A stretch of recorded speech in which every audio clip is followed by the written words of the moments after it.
Bonjour, dans cette vidéo, on va voir si on peut modéliser une situation par une loi binomiale. Alors, petit rappel, si x est une variable aléatoire qui compte le nombre de succès obtenus lorsque l'on répète n épreuves de Bernoulli de probabilité P, la probabilité d'avoir ton succès à chaque fois. Alors, je te rappelle qu'une épreuve de Bernoulli, c'est une épreuve à deux choix, d'accord? C'est binaire. Il y a ce qui t'intéresse, ton succès, avoir des cœurs, mettre un panier, bref. Mais ton échec, c'est ce que tu ne veux pas, d'accord? C'est ça une épreuve de Bernoulli, c'est une épreuve à deux choix. Et bien, si tu répètes une telle épreuve de manière identique, tu répètes à chaque fois la même n fois et qu'elles sont toutes indépendantes, il n'y a pas d'influence de l'une sur l'autre, alors la variable x qui va compter combien tu as eu de succès sur ces n épreuves répétées va suivre la loi binomiale de paramètre np.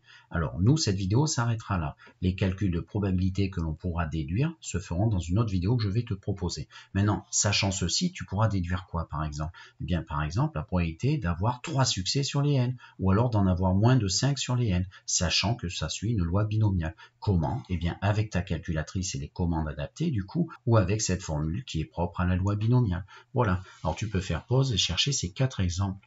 Donc, dans chacune des situations suivantes, dire si x suit une loi binomiale et en préciser ses paramètres dans l'affirmatif. Premier exemple, on tire 2 cartes l'une après l'autre dans un jeu de 32 sans remettre la première et x va compter le nombre de piques obtenus.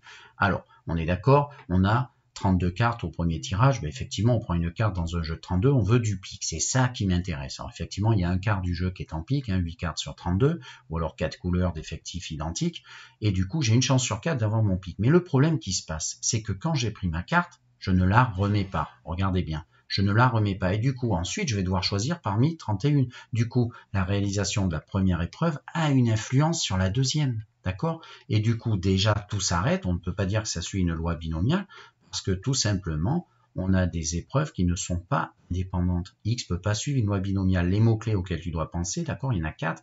Un compteur, c'est pas le plus dur. Une épreuve de Bernoulli, d'accord, qui est répétée n fois, donc à deux choix, et de manière identique et indépendante. Alors, tu pourras déduire que ça suit une loi binomiale.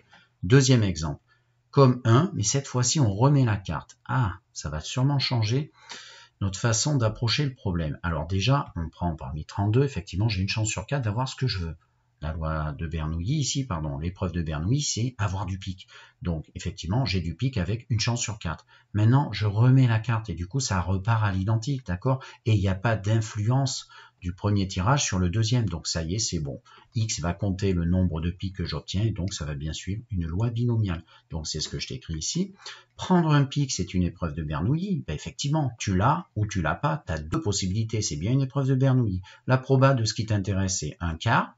X va compter le nombre de piques obtenus en répétant cette épreuve deux fois, d'accord, de manière identique parce que c'est exactement la même qui se répète puisqu'on a remis la carte, et indépendante, il n'y a pas d'influence de l'une sur l'autre, donc X va suivre la loi binomiale de paramètres n égale 2 et p égale 1 quart. Troisième exemple, un joueur de basketball réalise 7 lancers de façon indépendante, tu vois l'énoncé te donne déjà un mot-clé indépendante, avec 90% de réussite et à chaque fois.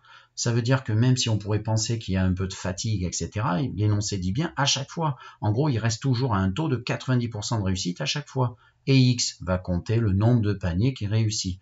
Donc, on voit bien qu'on répète 7 lancers et à chaque fois, on a 90% de mettre le panier, 90% de chance de mettre le panier. Donc, c'est bien une épreuve de Bernoulli qui est répétée 7 fois. C'est la même à chaque fois qui est répétée.